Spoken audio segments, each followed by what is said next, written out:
Hey folks, I'm attorney Ben Schwartz. If you've been watching these videos, you know I'm a personal injury attorney. I handle, car accident cases and wrongful death cases and work injury cases and stuff like that. Today we're going to do a viewer question. It has absolutely nothing to do with personal injury litigation, but I thought it was such an interesting topic that I felt like maybe you'll find this to be an interesting video too. So today we have a question, and it's from Megan in the state of Delaware. And she wrote, "Isn't it illegal for a business to not accept cash as a payment? I just went to Family Dollar for some items. My total was $25, and they said they couldn't accept my $100 bill. It literally says on the bill, this note is legal tender for all debts, public and private." This is a really interesting topic, and I always thought that that was true, that it was illegal to turn down U.S. currency if you're a retailer in the United States of America. I've been through like the drive-through at the coffee shop or at the fast food restaurant, and I've seen like a little thing in the window that says that we're not accepting $100 bills, and I always thought to myself, that's probably against the law. Of course, I never really had a $100 bill that I wanted to spend on a cup of coffee, so I never got to test it out to find out. But I always thought that that was against the law, and now in response to Megan's question, I looked it up, and actually right on the Federal Reserve website, it says, quote, "There is no federal statute mandating that a private business, a person, or an organization must accept currency or coins as payment for goods or services.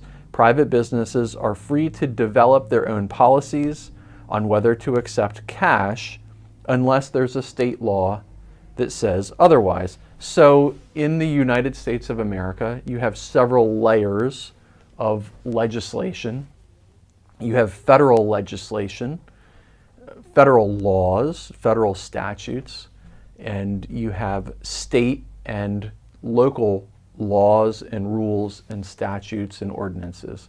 So essentially the answer to the question is that at the federal level, there's no law mandating that retailers accept that cash as payment.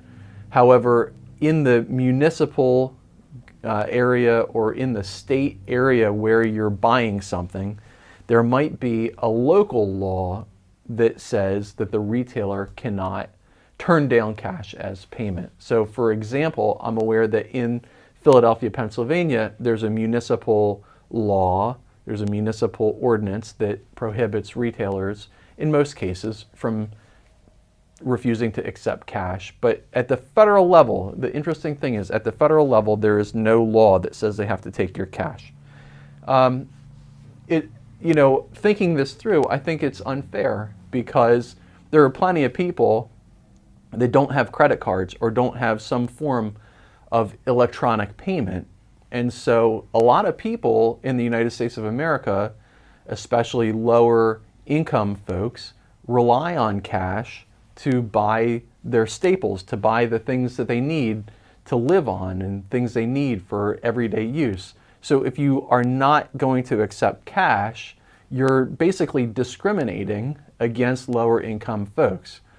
On the other hand, I think you run into the situation where what if you have somebody that goes and wants to buy a house for $1 million and they want to pay in $1 bills? That's not reasonable either, because now the seller of the house is going to have to count that cash. So it made me think like, well, how long would that take to count $1 million $1 bills? And if you Google Jeremy Harper was a guy that made a YouTube video a number of years ago where he literally counted to 1 million. He just basically locked himself in a room, videotaped himself counting to 1 million. It took him 89 days. So if you're selling a home for $1 million and your buyer wants to be difficult and pay you in $1 bills, you're going to end up spending 89 days all day long counting $1 bills until you get to 1 million to make sure that the buyer paid you in full. That does not sound reasonable to me either. So maybe there's a good reason not to have a federal law mandating that the seller accept that cash payment. I don't know. The other thing that I thought about is, what happens if you go to pay for something? Like, let's say in Megan's case, instead of having, $25 worth of goods and paying with a $100 bill, what if she went and bought $100 worth of goods? They rang it up, it comes to $100, she hands them the $100 bill, and they say, we're not going to take it. What happens if she just takes the bag with the $100 of stuff, leaves the $100 bill on the counter, and walks out? Would anything bad happen?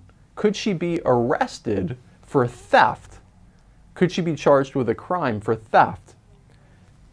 I don't know where I come out on this. I don't think the police would want to waste their time arresting somebody for theft when they left a $100 bill on the counter to pay for $100 worth of goods, and the store just has this policy that we're not going to take your cash.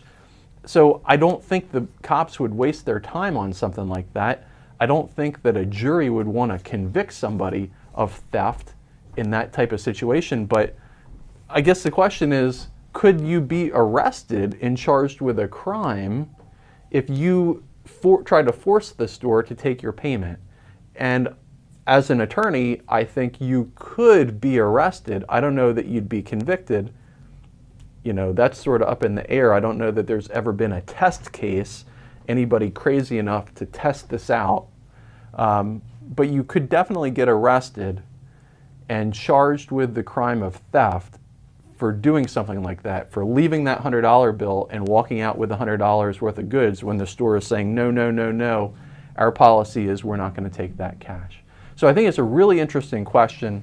It raises some really interesting legal issues, and I hope that you sort of get into this too and think through, like, what would you do if you went to a store and paid with a $20 bill or $50 bill or $100 bill, and they said, no, we're not going to take your money.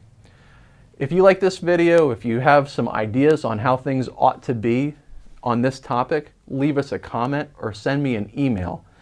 Again, I'm attorney Ben Schwartz. My email address is ben.schwartz@schwartzandschwartz.com. Thanks for watching.